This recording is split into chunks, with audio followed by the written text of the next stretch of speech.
Good evening, everyone. We want you to meet our precious Elisa Jane. Good evening. Hey, everyone. She is really happy that y'all are here today. This is Elisa Jane. We're going to share her story tonight, me and my sister. Can you say hi, everyone? Say hi. I was say I was snoozing. She's kind of sleepy right now. So this is Elisa Jane. We're going to share her story tonight and what God has taught us through her precious little life. So, you know what? Let's see if this works. Can I turn it sideways? Let me see. Is it sideways for y'all? Is that working? Okay. Ooh, sorry, that was the chair. Yes. Okay, does that look right for everybody? Okay, I'm going to have that. Oh, it's covering up Elisa's face. That's right, I'm turning. Oh, well. Okay. Maybe. All right. Hey, everybody. I'm so glad that y'all are joining in. We'll go ahead and introduce ourselves. I am Gretchen Saffles, the creator of Life Live Beautifully. If you're here, you probably heard I wrote an Instagram earlier sharing that we were going to hop on tonight and share Elisa's story and just the things that the Lord has taught my sister. And so go ahead and introduce yourself. Hello, I am Kara Holmes, and this is my little girl Elisa. And I have a 4-year-old named Kate and a husband named Trey, and he is in Texas, maybe watching. I love you, Trey, if you are. Yes. I love you if you aren't, too. Yeah. So, Kara lives in Texas, in Canton, Texas. Yep. I live in Knoxville, Tennessee, and right now we are visiting my parents in Atlanta. So, and I have a 7-month-old who's asleep upstairs and a husband who's still in Knoxville. So, but yeah, we wanted to hop on and share Kara's story and Elisa's story. And so right now we are you can watch them portrait. Awesome. Okay, so I might not see all of the comments. I'm going to try to be watching. I'm going to do this interview style. So I'm going to be asking Kara questions, and she's just going to share their story and the things that God has taught her. And so first of all, where are y'all joining in from? Athens, Texas. I see that right there. Bailey. Hey, Bailey. Yeah. What's going on? Hey, guys. So, yeah, say where you're from. And so we are sisters, and we got a lot of funny, somebody said, is this your sister? We have a lot of funny stories together. Let's see. I'm going to share something about her. We're going to share something about each other that you might not know. So, Kara is 9 years older than me. Minus 3. No, 6. Okay, my brother's 9 years older. She's 6 years older. Okay, something, I can't do math, obviously. You have 3 sisters. So, Kara used to gallop around on all 4s whenever she was younger. Also, she's a lot funnier than me. And, let's see, does somebody want me to do, is the camera okay horizontal, or would y'all rather it be vertical? Y'all can tell me that, and then we'll keep going. Would y'all rather have it vertical? It's fine how it is? Okay, we'll just keep it like this then. It's a little bit easier so we don't have to be super scrunched up. And then, let's see, what do you want to say? Gretchen is an hilarious person, and also very quirky. I think growing up she was really quirky, but a lot of funny things happened to Gretchen growing up, and she always got injured in funny ways. And I can remember being 6 years younger than me. One time I was holding her. How old were you when I dropped her and broke her toe? 3rd grade. And her little pinky toe was shooting out horizontally to her foot. Yeah. That's on the list of things, such as Gretchen sat on scissors once and cut herself. She broke her tailbone in cheerleading, and then she pulled her eyelashes out with don't bring that up. eyelash curler. I'll stop there. So I can't even think of any other stories. All I can think of is all the things that I've done. So she's hilarious. I'm hilarious, but I don't mean to be. So yes, that is all true. Yes, I'm very, very, very uncoordinated. But I also shared that with my college class when Gretchen called me crying that she had ripped her eyelashes out. I remember standing there, and we all laughed. Yeah, they grew back. It was rough. Yes, if you pull your eyelashes out, they will grow back. So. Even the week before prom. They won't grow out by prom. But, yeah. But that was when glitter eyeshadow was cool, so I'm really glad. So somebody said, does your sister have a ministry too? She does. It's if you go to her blog, chasinggenuine.com, you can read her story, and she does about 1 post a week right now. She has 2 little ones at home. Somebody brought up the glitter eyeshadow. Thank goodness that is not popular anymore, but... it may be. But Gretchen it may be, loved actually. Yeah, I tried. So, anyways, we just want to share with y'all something. No. And I'm going to think of more things just to share about her, but I'm blanking out of all of my embarrassing moments. So, yeah. We're just going to share a little about her story. So I'm going to ask questions, and she's going to answer them, and we'll kind of go on and on. So we're sharing about Kara's story of Elisa. And so we're just going to start at the beginning. How did you feel when you found out you were pregnant? I was elated. Yeah. I was shocked. When was it again? It was in March. March Okay. 4th. We had been trying for years to have another child. Backing up even before that, we had a miscarriage for our first pregnancy. You know, it took a while to get pregnant with Kate, but she was a complication-free pregnancy. But then waiting happened again, and the weeks turned into months, turned into years. So I had pretty much given up on another biological child. And that's when the Lord They were fostering. surprised us in the most wonderful way. So I was elated and shocked. And yeah, we had been praying for years for the Lord to bless them with another child. And so I remember I got a text from her, and it was just a positive pregnancy test. And I was like, this is a joke. Gretchen thought I was joking. Yeah, I was like, this is not a funny joke, actually. This is not funny at all. And then I texted her and found out it was real, and just me and my husband jumped up and down. Well, I jumped up and down. Greg, if you're watching, you didn't jump up and down, but he did on the inside. If I ever get pregnant again, I had all these plans of how I would surprise the family, but then I was so shocked, I just texted a picture because I just couldn't believe it, and we were so excited. And so we just praised the Lord for that answered prayer. We had prayed for so many years, and God was just so faithful. Someone said, Greg did jump up. That's Trey. That's Kara's husband right there. So when did you find out about Elisa's diagnosis? Well, at my 12-week appointment, honestly, backing up, I felt like something was different with this pregnancy to begin with. So I thank the Lord. I think the Holy Spirit was preparing my heart. And at my 12-week appointment, my doctor couldn't find the heartbeat with the Doppler. And we didn't do any genetic testing with Kate. And so that was our plan with this pregnancy. And when she couldn't find the heartbeat, we went and did a quick sonogram to make sure the baby was okay. And praise the Lord, she was. The little heartbeat was great. And then my doctor was in there, and the sonotech hesitated. And my doctor said, "What is it you see?" And something is called the nuchal fold. I did not know anything about this, but it was a little bit thicker on Elisa. And that's a soft marker for Down syndrome. And our doctor offered us this new test. It's called non-invasive prenatal test. And it's where they draw your blood and they test the baby's blood from the mother's blood. Anyway, I don't know. That's technical. But so after that sonogram, I was very, kind of scared us. And so after a few days training, I decided to do that blood test so that I didn't spend my whole pregnancy just worrying about it, and wondering and me worrying. And so we decided to go ahead and do that, thinking it will be negative, and then we'll find out the gender of our baby and move on. We got the shock of our lives the Friday before Mother's Day. We were planning to announce our pregnancy Mother's Day, and instead at 4 o'clock on that Friday, my doctor called me, and I knew it was bad news when the doctor called and not the nurse. And she told us it was positive for trisomy 21. There's a small percentage of false positives with this test, and we had a level 2 sonogram like a week and a half or two later, and they saw a couple more markers for Down syndrome. We didn't do any more testing after that.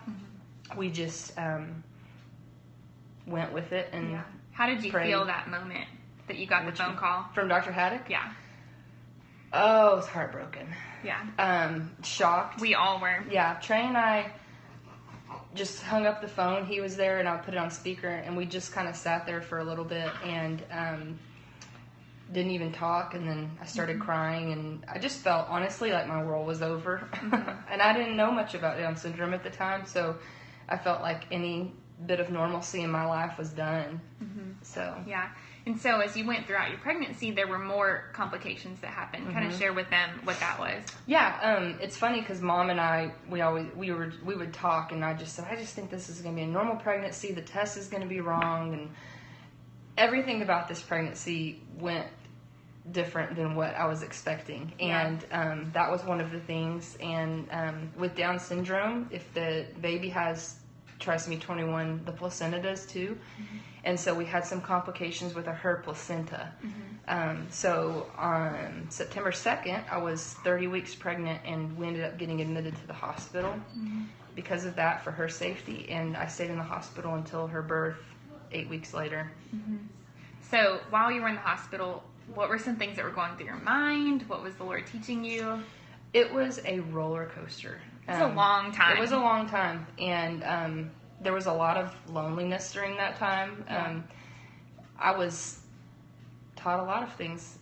One was to let go of control that I didn't really have. Our 4-year-old, Kate, the Lord taught me through that He holds her and that He cares for her, just as He does Elisa. And I had to trust Him with that, and I had to I got to trust Him with that, and to pray for my daughter and for her heart. And it was scary for me to think, how's this going to hurt her emotionally? And but through that, I was reminded by the Lord that He's the one that takes care of my Kate and my Elisa, and the importance of prayer through all of that. Yeah, so many people were praying. And I think one thing, too, that Kara was good about was sharing with people what was going on. That way they knew how to pray. It wasn't something that just stayed on the inside. We didn't tell anybody about it. It was something that people that we didn't even know began to rally alongside of us and encourage and support and pray and believe. And so... just to say something to that, I like to be private, and I don't like to share struggles. And through this, the Lord taught me just it's okay to be open, even when you're hurting, that you don't have to look like you have it all together. Our church and the people in our town rallied around us and supported us, and I saw the body of Christ. I don't like being the one that has to receive, and we had to. We were at our wits' end on things, not just financially, but emotionally, and taking care of our dogs, things like that. While training Kate, we live an hour from the hospital, so they would come. So, the Lord taught me that the brokenness of just being vulnerable with people, but then the humility of seeing the body of Christ minister to us, and the importance of being with the body of Christ in fellowship, so that when those kind of things happen. Yeah. And on the flip side, she was the one sitting in the hospital, and I was states away from her, having to learn how to pray and to be her faith. We've talked about this a lot in our family, that just in struggles that we've gone through, even our mom has struggled with certain things with autoimmune. And so there's been times where we've been fearful, and it's been really hard, and God's taught us that sometimes you have to be the faith of somebody else, that whenever they feel like everything's crumbling and they can't hold it together, maybe the hope doesn't seem like it's there, that Kara's had to be my faith for me in times in life, and vice versa, and then for my mom and just different family members. And so, but it's hard. I've had to get on my knees a lot and just beg the Lord, and just know that He is faithful, and just to kind of say back those promises, not only to Him, but to my own self. Like, I need to remember that as well. And so, I feel like you should tell them that in the hospital, like, kind of your constraints. Because she was literally on bed rest for that long. Like you had, was it one wheelchair ride a day? I got 2 wheelchair rides a day. Yeah, woohoo! And when I first got there, I thought it was like a nurse would have to take me on a wheelchair, like a dog walker. And I was so embarrassed. And so... it wasn't till, a week or so into it that I learned, it's my husband or my, visitors that can take me out. I was like, I'm not going to be walked by a nurse twice a day. Yeah. Sorry, that's embarrassing. Yeah. But yeah, I had 2 wheelchair rides a day, and I wasn't on, I could get up and, use the restroom and rock around a little bit. But the goal of that bed rest was to rest and let as much nutrition and blood get to her as possible. Yeah, I feel it's just the picture that motherhood is so sanctifying and sacrificial, and that and I've had so many people say I couldn't do that. Well, if you knew me, I am. She galloped around as a child. I told you that. Gallop if I needed to. Yeah, I told her that she should, but I don't think she will. I'd probably break something. Yeah, and we're also in our pajamas. You can't see that. So that'd be weird.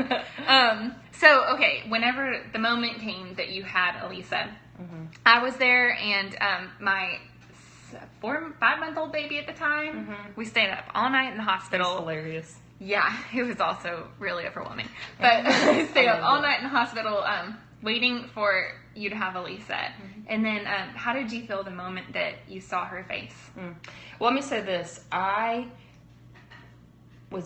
had so many emotions throughout the, pregnancy, but even up till the very end, even days before Elisa was born, I would struggle with fear because, we never had a diagnosis. She screened positive, and we were praying and just believing God that she wouldn't have Down syndrome.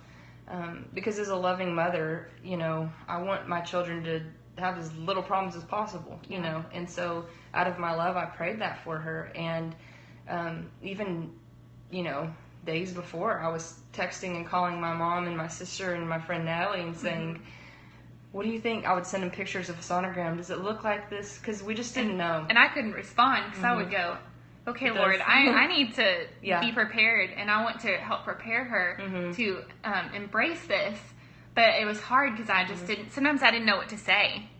And I think deep down I knew that she was going to have it, but I just didn't want to believe it, and I was scared, and I was scared. What's she going to look like, and what am I going to feel if she has Down syndrome, and her features show that, and so.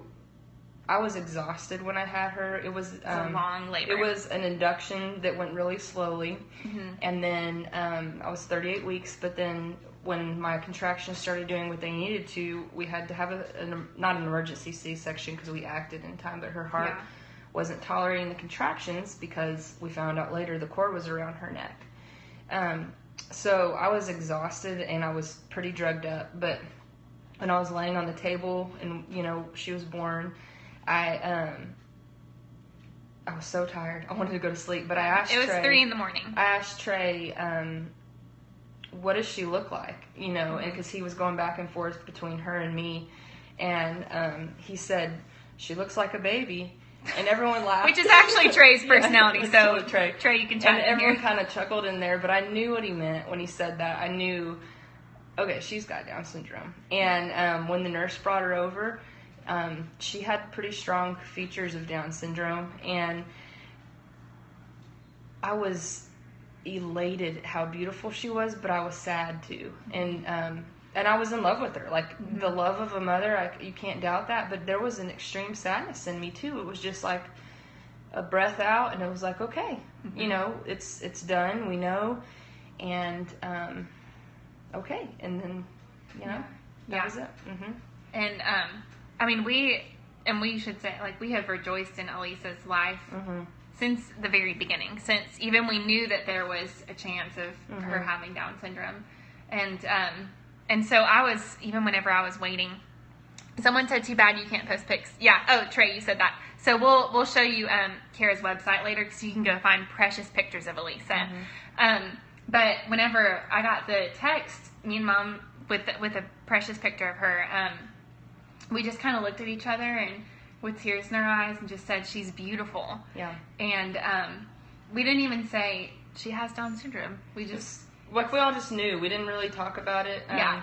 Trey and I, we cried about it a little bit later, just how she looked. And not because we were disappointed, but just like the grief and the real reality hit us, and Trey said, well, no one, at least people won't question it, and we'll just, it is what it is, and we don't have to answer questions. We'll just say, this is our daughter. And and you, wonderful. You wrote a post. She wrote a post after this called When God Says No. And thousands and thousands of people read this post, and it was reposted on blogs like For Every Mom. Is that what the name of it is? And I think the reason why it was reposted so much is because it was honest, and it met people right where they are with the hope of the gospel. And so what are some words of encouragement that you would say to somebody who's going through maybe a time or a season that they feel like God might be saying no, whether infertility or a diagnosis or just something unexpected? Yeah. I look at my pregnancy, I see bookends. Okay, the bookend at the end is the when God says no post. There's a bookend at the beginning. It's called the scariest prayer. And as I said at the beginning of this Periscope thing, I knew in the beginning of my pregnancy, I just had this feeling that something was wrong. And you know when the Lord's trying to teach you something and you're doing everything you can not to learn it, you know. And I was reading about in the Gospels about Christ, and I knew suffering was coming. I just knew it. And I read the prayer of Jesus in the Garden of Gethsemane, and he says, you know, where he says, "Father, take this cup from me. Not my will, but yours be done." And first of all, it hit me in that, and you can read the blog post, but it hit me that Jesus in his humanity said, "Take this from me." And because I was wrestling, how do I pray for this, God? I know something's going to happen and I don't want it to. Is it okay to pray that it doesn't happen? And I realized even Christ in his humanity said, "Take this from me." And I think that's the most honest prayer that we can pray. And there's nothing wrong with that. Because Christ followed it with, "Not my will, but yours be done." And it was through this journey of studying that and preparing myself and learning about prayer that I realized the scariest prayer, "Not my will, but yours be done," is really the safest prayer we can pray.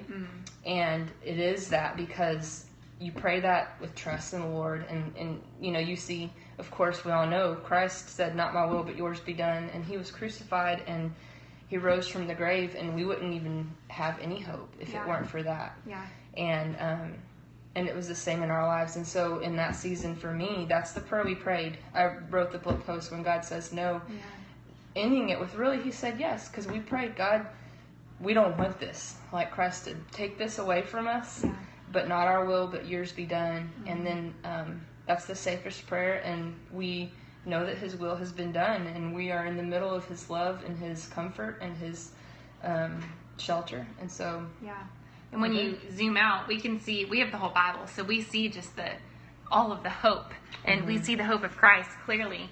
But in our immediate circumstances, since we live in a fallen world, sometimes it's hard to know that hope right away, because we're going, okay, we don't see the end picture of our life or what this is going to look like.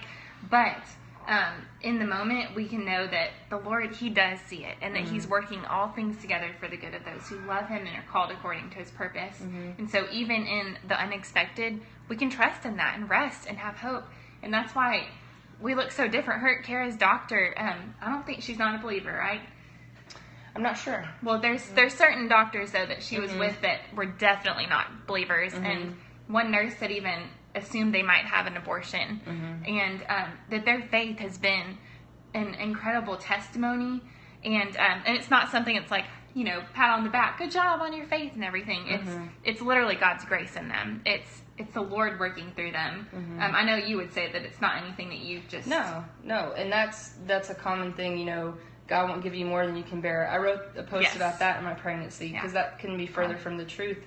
It's that God is great. His strength is greatest in us when we're at our weakest. And I can tell you that Trey and I have been in our weakest in this journey.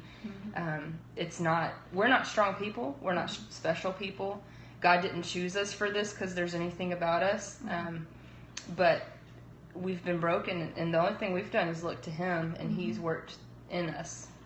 Through us. So what are some things that you would say, like, for somebody on the outside, like me, in a sense, like, what are some things that I could say to somebody going through a hard time like this, or the unexpected, or just for them, like if they've got a family member, or what are some words of encouragement and things that you've maybe been told that we're not building up, and maybe they were meant to, but sometimes we just say things that really aren't that good. You know, I think especially in pertaining to like a pregnancy where ours has a diagnosis, people feel the need to say things to try and comfort you, trying to give meaning and explain it, like I've heard, God gives special babies to special people. And you don't realize those things are actually hurtful. And I actually wrote a post last week about that particular saying. But some of the most beautiful and comforting things people have said to me are congratulations. And she's beautiful. And there was one lady, her name's JC, from my town, and a couple weeks ago, she saw Elisa for the first time, and I know she's prayed for her. And she just stared at her and with tears in her eyes. And she didn't have to say anything. And I think we forget the wisdom of Job, the friends who said a lot and didn't help. And it was when they were silent and they just supported. And that was the most comforting, is when people have just stood by us. But yeah, I don't, you don't need to explain things. Just congratulations. Yeah. She's beautiful. And that's it. Because she's a baby. She's a human. I don't need your explanation of my life and my child. So, or even an answer for why. Or an answer, yes. An answer, yeah. Yeah. I mean, we just look to Christ and we have hope. And so you kind of answered a little bit, but how has your life changed and how is it the same? Well, my life has changed transitioning into a mother of two. The natural, anyone who has more than one kid can understand that. It has changed in, I have therapists coming to my house a few times a month to help me with Elisa. And that makes me sad sometimes. And I, will call Gretchen or my mom or talk to Trey about it. And Trey's really positive, and he says, I'm really glad that we can do that. And he's exactly right. It makes me sad, though, that I have to do it for my daughter. But there, really, there are things that we are doing to be preventative and to help her. She doesn't go to more doctor's appointments at this point. She's watched a little more carefully, but it's kind of like with any kid, you don't know what's going to happen, but you're going to have challenges. But with Down syndrome, there are some specific things that might happen up front. So we watch for those things. Yeah. One more question. How have you handled fear in this? There is a verse that has gone through my head on repeat throughout this whole thing. And it's Isaiah 26:3. And it says, you keep him in perfect peace, whose eyes are stayed on you because he trusts in you. And I'm telling you, it's like God has stamped that on my mind. And a lot of times I haven't handled fear very well. And my friend Natalie can tell you that. My mom and my sister can, Trey can, because there will be times that, just the other day, good grief, Kate had a rash and I thought she had leukemia. So, everyone has fear. But it's when I remember that verse and I take my eyes off of my horizontal circumstances and I look up to the Lord, and I'm reminded, like, I said about in the hospital, that I don't have any control, really. The Lord is who I trust. It all comes down to that. Yeah. The antithesis of fear is trusting in the Lord. Yeah. One more thing, I had prayed for 4 years of infertility, that the Lord would fulfill this longing in Kara's heart. And one verse that I prayed was Psalm 138:8. I don't have my Bible out, but I'm pretty sure that verse says that the Lord will fulfill his purpose for me. It's something like that. So she's going to look it up right now. But I had written years ago, I was praying that for Kara's future babies. And so whenever, and dated it. So whenever Kara told me that she was pregnant, I went back to that place in my Bible and I dated it again. So God answered this prayer and praised him for that. And so that's something that I can even go back to and see just this answered prayer. Okay, it says, the Lord will fulfill his purpose for me. Your steadfast love, O Lord, endures forever. Do not forsake the work of your hands. And so that's the verse that the Lord had given me years ago for her. And so I continually go back. And obviously we know Psalm 138 is right before Psalm 139. Just this beautiful testimony that God, he sees you in every season of life, in the darkness and the light, and that he brings light into these questions that are hard to be answered. Someone asked, what verse is that? It's Psalm 138, verse 8. And so we cling to the Lord because he's been near, even in the times of brokenness and tears and questioning and wondering and aching and all of those things, that he has been near and he's been faithful. And we've already seen how Elisa's life has been an incredible testimony of his grace.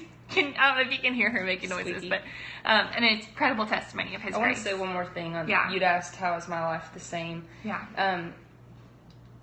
I had no idea anything about Down syndrome when we found out about this. And like I had said, I thought my life was over, like the normal, and I think a lot of scary things, sometimes it's for lack of understanding, and there are just some really scary things in life, and the Lord will get you through. But in this case, I learned about Down syndrome, and I just want to say to anyone who's pregnant and walking through, this uncertainty with a diagnosis like this, that someone told me this, a dad who has a child with Down syndrome further down the road, he said, your life is going to be more normal than different.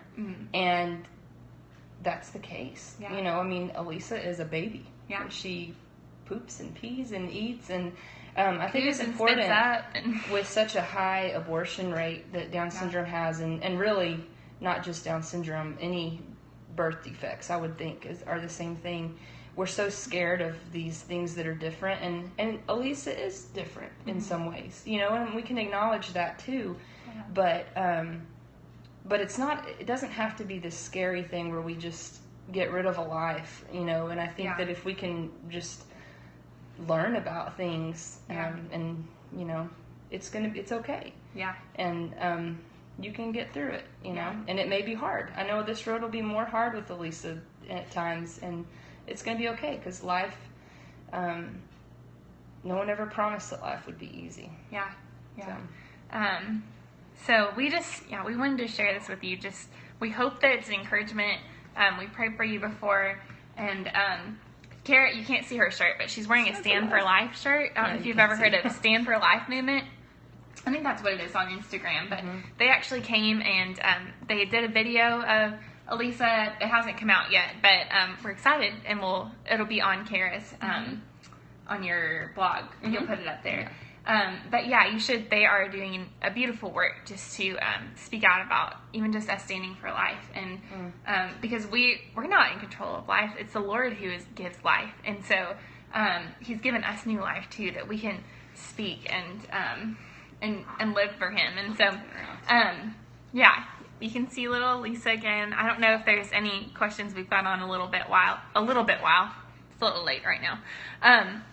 If you have friends that this would encourage, you can, I think, swipe left maybe to share, and we hope that this encourages you. And we just wanted to be honest, and because I think sometimes in hard times like this, it's easy to look, to just be afraid to share, okay, what's really going on in my heart. But I believe that God uses that vulnerability to bring Him glory, and for other people to come alongside and say, me too, that's how I feel. And that we can just encourage one another with truth and hope in the Lord. And so I guess we can see if there's any questions really quick, and then swipe up on Android, right on iPhone. Right. Okay. She's a cutie. Thank you. She is chubby, and she is out right now. I'm going to see if y'all can you see her right now? This is sweet Elisa. How did I prepare my oldest child? That's a good question. She's 4, and so I think you asked me this the other day, or my brother did, if we've talked to her, and we haven't yet, because she didn't even said anything. So funny to me. Kate, when she first met Elisa, and we went through 8 weeks in the hospital, and then Elisa went to the NICU shortly after birth, so Kate didn't get to meet her. After all of that, she didn't get to meet her for days. And when Kate would talk about Elisa, she'd say, I want to see her eyes. And I would always think, that's so funny, because if she has Down syndrome. And then that is something Kate has always talked about, how she has beautiful eyes. And I'm like, okay, I don't know where she got that, but she doesn't see anything different at this point. And so we haven't crossed that yet, because we wanted her to fall in love with her sister first as Elisa. Yeah. And then we'll, as her little heart and mind understand things, we will talk with her, I'm guessing. Yeah. That was a good question. Are there any other questions?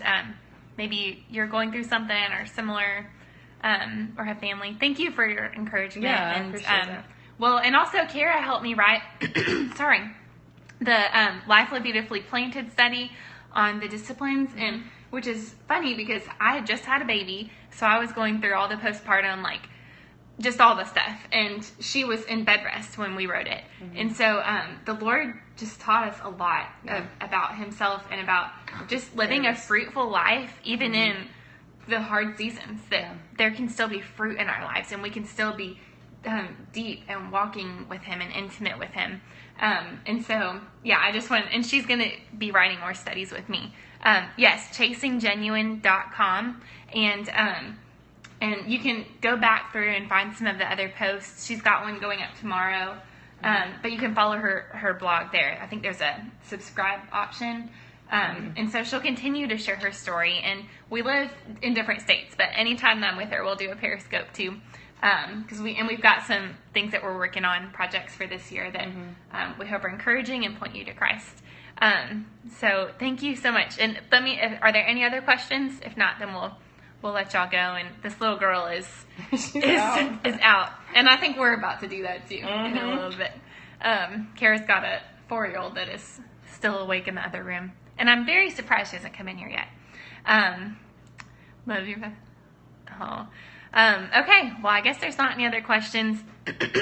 Any other funny stories we should tell them? Oh, I don't know. On the top of my You head. said you broke my toe. We did used to ride our bikes to the store and eat Gushers. And Oh, yes. Oh, one last thing about just a sister story. No.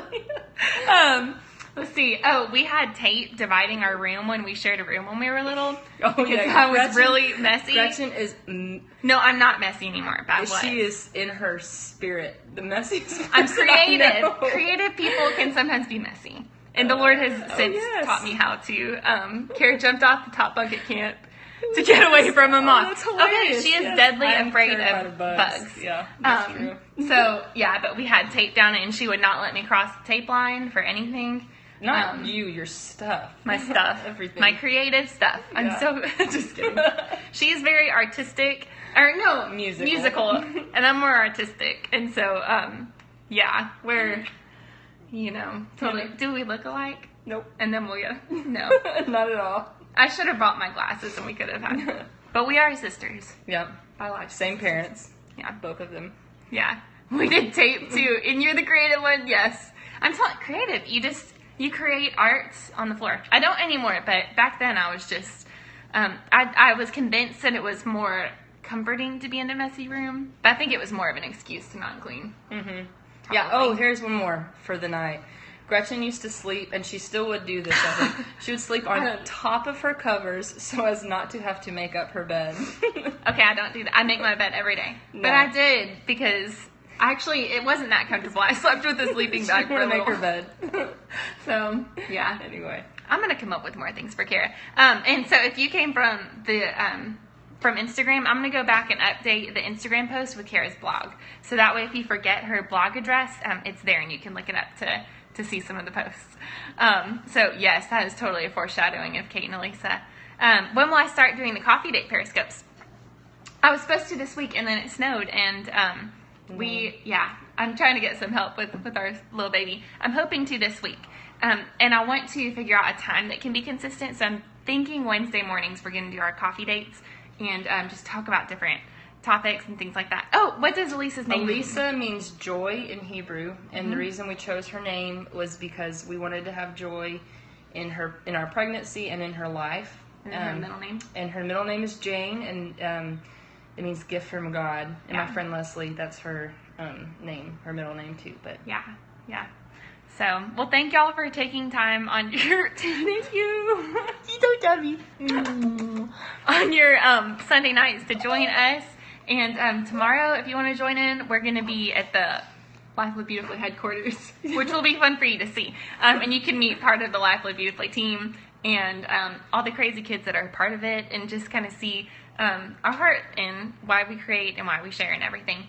So I hope that y'all have a great, great night. And has Kara shared? Have you shared about infertility? Yeah, it's in there. It's it's in there mixed in. There should be. Have you done a search? Could they search infertility? Just send me a message on the blog. You can contact me. If you can't find it, you can have email some her. posts. I'll email you posts. Yeah, she could send you specific things. So, all right, guys, thank you so much for joining in. fun with me and my sister and Elise. Yay! This was so fun. Say choose life. Yeah. Okay.